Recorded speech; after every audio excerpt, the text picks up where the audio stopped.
EVM कुणी hack करू शकत नाही, पराभव जिव्हारी लागल्यानं रडीचा डाव सुरू। शिवसेना उद्धव बाळासाहेब ठाकरे पक्षाच्या आरोपांवर रवींद्र वायकरांचा पलटवार। वायकरांच्या विजयानं विरोधकांच्या पायाखालची वाळू सरकली, गिरे तो भी टांग ऊपर, मुख्यमंत्र्यांची विरोधकांवर टीका। सीसीटीव्ही फुटेज देण्याची निवडणूक आयोगाची हिंमत नाही, उत्तर पश्चिमच्या उमेदवारानं लोकशाहीसोबत विश्वासघात केला, आदित्य ठाकरे यांची रवींद्र वायकर यांच्यावर टीका।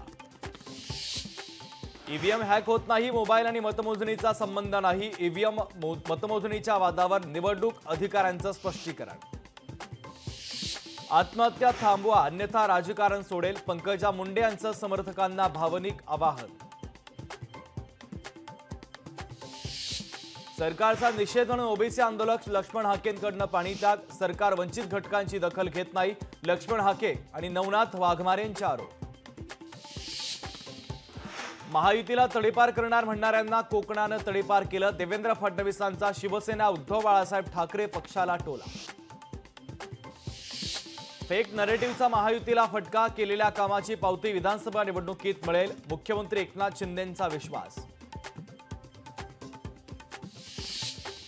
पावसाळी अधिवेशनापूर्वी मंत्रिमंडळ विस्तार होणार, लोकसभेला बसलेल्या फटक्यानंतर आता फेरबदल होण्याची शक्यता।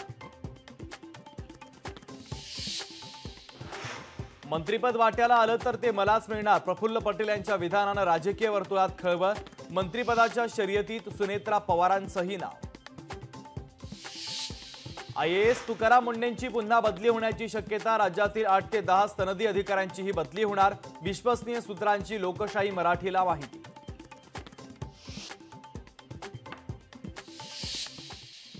देशाला हिंदू किंवा मुस्लिम राष्ट्र बनवता येणार नाही, संविधान कदाचित टी राजा यांना माहिती नाही, अमोल मिटकरींचा टी राजा सिंह यांना टोला। सांगली विधानसभेत शिवसेना उद्धव बाळासाहेब ठाकरे पक्ष 2 जागा लढणारच, काँग्रेस राष्ट्रवादीच्या जागेच्या वादात शिवसेना उद्धव बाळासाहेब ठाकरे पक्षाची उडी। निरंजन डावखरे तिसऱ्यांदा आमदार होतील, गणेश नाईकांनी व्यक्त केला विश्वास। प्रतिभा धानोरकरांनी शरद पवारांची घेतली भेट, लोकसभेत जिंकल्यानंतर शरद पवारांची घेतली सदिच्छा भेट। कोल्हापुरात पोलिसांचा रूट मार्च, बकरी ईदच्या पार्श्वभूमीवर पोलिसांचा रूट मार्च। गाझामध्ये सुरू असलेले युद्ध रोखण्यासाठी भारतानं पुढाकार घ्यावा, मोहम्मद मुस्तफा यांचं पंतप्रधान नरेंद्र मोदींना पत्र। भाजप आमदार टी राजा यांना अटक, हैदराबाद विमानतळावर पोलिसांनी घेतलं ताब्यात। परभणीमध्ये बनावट नोटा बनवणाऱ्या दोघांना अटक, दोघांकडून नोटा बनवण्याचं साहित्य जप्त। सलग 3 दिवस सुट्ट्यांमुळे लोणावळा हाऊसफुल, सुट्ट्यांमुळे शहरात वाहतुकीची प्रचंड कोंडी। कोल्हापुरात मुसळधार पाऊस आणि मुसळधार पावसामुळे शेतकऱ्यांची तारांबळ।